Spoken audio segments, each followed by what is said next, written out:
Bonjour et bienvenue dans l'épisode 3 des carnets d'un inlassable curieux. Quelques petites news autour du podcast et du blog. Donc d'abord je tiens à remercier Maxwell sur Twitter, Joliat sur Twitter aussi et Nico Chromebook toujours sur Twitter qui m'ont fait des retours par rapport aux épisodes précédents et notamment par rapport à l'épisode 1 où le son était particulièrement bas. J'ai réfléchi un petit peu à tout ça et là je tente un enregistrement donc avec un autre micro. J'avais fait jusqu'à présent avec le micro casque de mon téléphone Android et là je suis sur un micro indépendant, un Zoom H1 qui je sais a une bonne qualité sonore. Enfin normalement on verra ça après.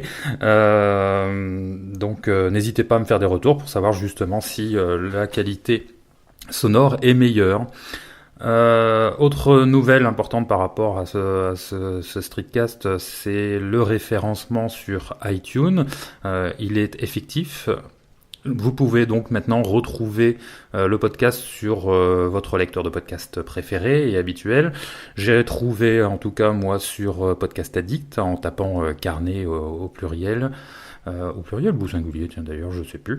Enfin bon, carnet d'un inlassable curieux, ça se trouve facilement. J'étais bien content, voilà, c'est toujours très plaisant de voir ce qu'on fait enfin diffuser.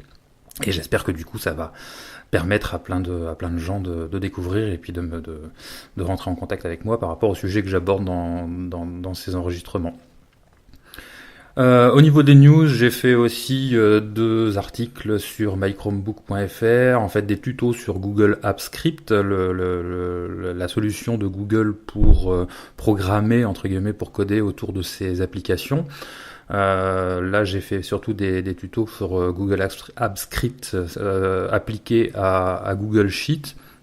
Donc voilà, je vous invite à aller voir ça, c'est sur mychromebook.fr, c'est valable bien sûr pour les Chromebooks, mais c'est valable aussi pour tous ceux qui utilisent le navigateur de la marque Google.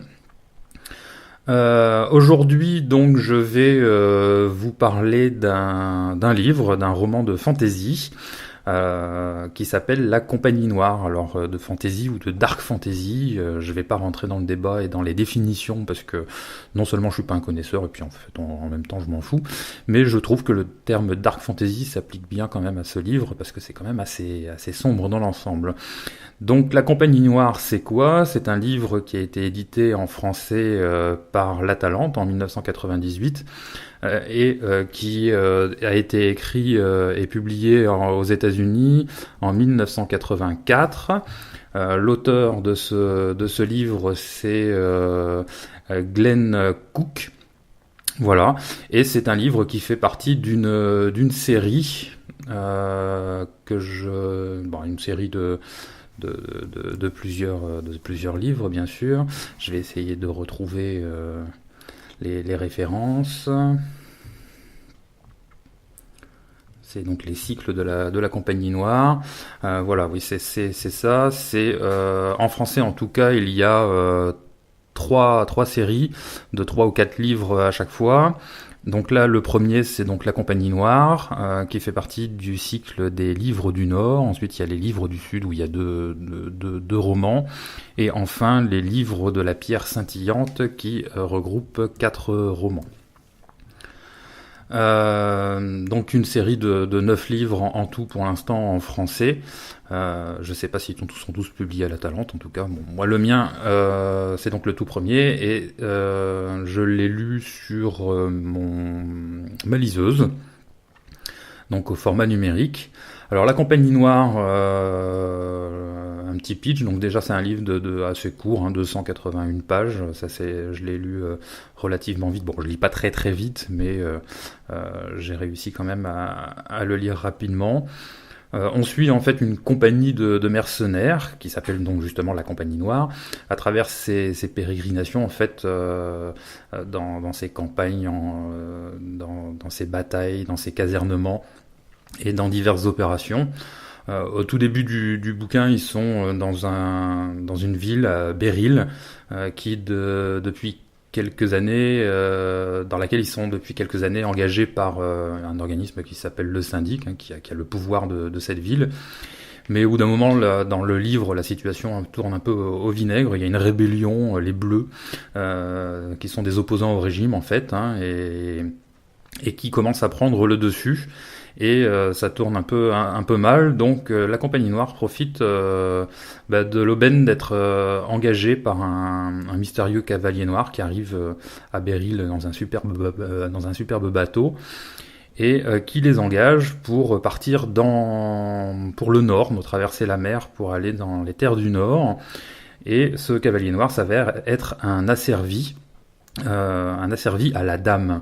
Donc la Dame, c'est une sorcière, une magicienne très puissante et qui est très très crainte par tout le monde. Et les asservis en fait sont eux-mêmes des sorciers magiciens assez puissants qui sont au service de la Dame. Donc ils sont engagés par un de ces asservis qui s'appelle Vol-Esprit. Il apparaît bien vite en fait que la compagnie semble être dans le camp des méchants. Ils sont dans le camp de ce qu'on appelle le mal. La Dame, sur les terres du Nord, subit une rébellion par la résistance locale qu'on appelle le cercle des 18. Et il y a une lutte intestine comme ça au sein des terres du Nord entre cette rébellion et la Dame et ses asservis. Il y a aussi des luttes intestines au sein même des asservis, qui créent pas mal de rebondissements au cours du roman. Et les 18, eux, cherchent de leur côté la Rose Blanche, qui serait la réincarnation d'une magicienne qui, par le passé, avait réussi en fait à mettre fin au règne de la Dame et de son mari. Parce que, je vous passe les détails, mais la Dame et les asservis ont été enterrés pendant des lustres et ont été finalement remis en vie, on va dire. C'est pour ça qu'elle a le pouvoir actuellement, et les 18 cherchent finalement à la réenterrer avec ses asservis.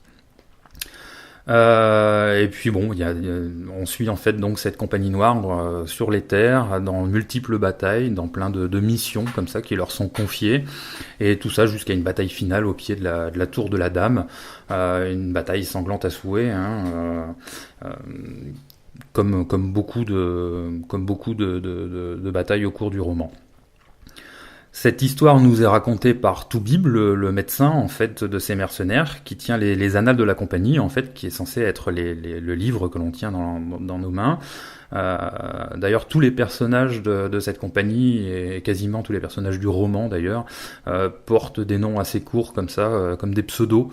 On a dans la compagnie par exemple Quinœil, Gobelin. Le chef de la compagnie, c'est capitaine. Il y a lieutenant, il y a Silence, il y a Corbeau, il y a Tam Tam. Enfin bon, c'est tous des noms un peu comme ça. La magie est assez omniprésente, parce que dans les sergents, on va dire, dans les sous-officiers de la compagnie, on a Quinœil, Gobelin et Silence, par exemple, qui sont des sorciers, alors qui ont pas les pouvoirs bien sûr de la Dame ou des asservis, mais enfin qui leur permettent de faire évoluer une bataille ou une mission en leur faveur. Et bien sûr, les adversaires ont aussi ce genre de pouvoir. C'est pour ça d'ailleurs qu'il y a très peu de technologie, on est vraiment sur du médiéval fantastique assez noir. Il y a très peu de technologie, sans doute du fait que la magie est aussi omniprésente.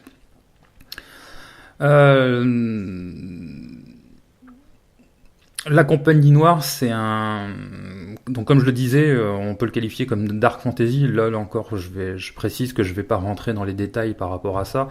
Je suis pas un spécialiste, donc je sais pas ce qu'est réellement de la dark fantasy. En tout cas, c'est quelque chose que j'ai retrouvé assez régulièrement dans les descriptions de ce livre.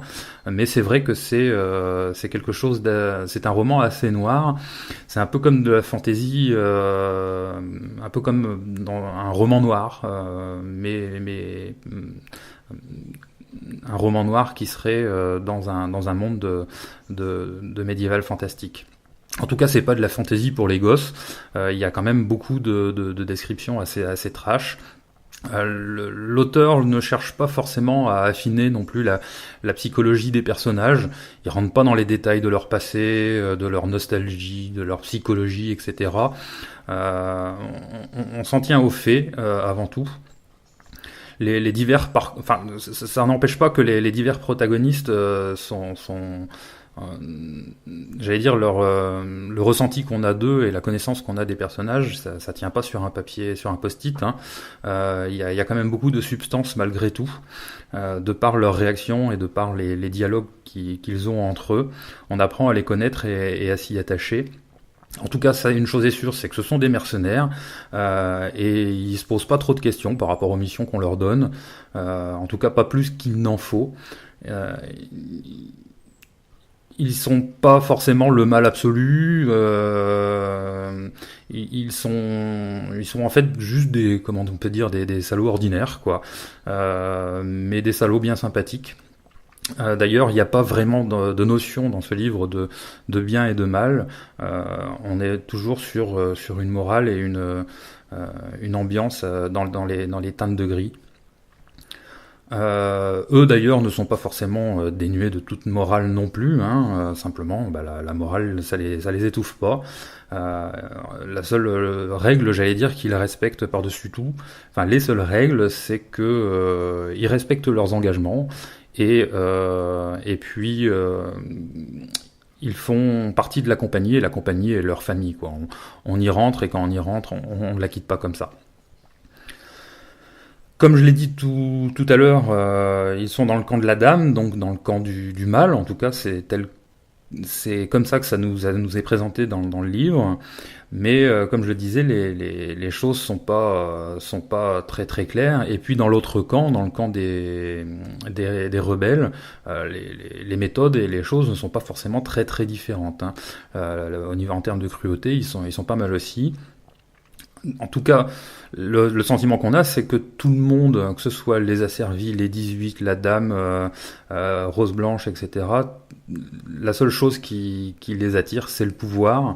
Et donc, Toubib et les personnages, d'ailleurs, ont un regard un petit peu externe par rapport à tout cet embroglio, et ils ont un regard assez cynique et acide sur les événements, quoi. On voit bien que Toubib et ses compagnons ont cessé de se bercer d'illusions sur les autres, mais aussi sur eux-mêmes en tout cas. La vie pour eux, c'est pas un long fleuve tranquille, il y a beaucoup de risques, et ils essaient juste de pas se faire emporter par ce long fleuve qui n'est pas tranquille, et de garder un peu la tête hors de l'eau. Autant dire qu'avec ce bouquin, on est loin des sentiers battus de la fantasy, pas de manichéisme, contrairement à d'habitude, on ne s'identifie pas, excusez-moi, à un héros ou à un personnage en particulier qui serait sans peur et sans reproche, qui pourfend le mal à grands coups d'épée. Rien de tout ça, et d'ailleurs rien que pour ça, ça mérite d'être lu. En tout cas pour moi, c'était un peu une première. Par contre, critique que j'ai lu par-ci par-là et que je peux confirmer, l'écriture est parfois un peu poussive et confuse. On a du mal à s'y retrouver dans les descriptions, dans les batailles par exemple. Il y a des fois on s'y perd un peu, on a du mal à visualiser les champs de bataille et ce qui s'y passe exactement. Il y a un aspect un peu brouillon comme ça autour des événements et des descriptions. Et ça je peux comprendre que ça peut éventuellement user la patience du lecteur. Alors peut-être que c'est tout simplement parce que c'est le premier roman de la série. J'ai lu sur internet que ça a tendance à s'améliorer par la suite. Je verrai si je continue la série, ce qui est probable, peut-être pas tout de suite, mais je risque de continuer la série et voir si effectivement l'écriture ça s'améliore. En tout cas, moi personnellement, j'ai passé un bon moment avec ce livre et je le recommande chaudement. Voilà pour cet épisode. Je vous mettrai bien sûr quelques liens sur le livre, la fiche wiki et autres sources que j'ai pu retrouver sur internet. Je vous mettrai tout ça dans les notes de l'émission. N'hésitez pas à revenir vers moi si vous l'avez lu ou si vous voulez plus de détails sur ce livre via Twitter, avec mon Twitter qui est @OVERB62, Auverbe62, ou directement sur le blog qui héberge ce podcast, overblog.wordpress.com, overblog.wordpress.com. Je vous mettrai aussi les liens des articles que j'ai écrits sur My Chromebook concernant Google Apps Script si ça vous intéresse. En tout cas, merci d'avoir écouté et puis à bientôt.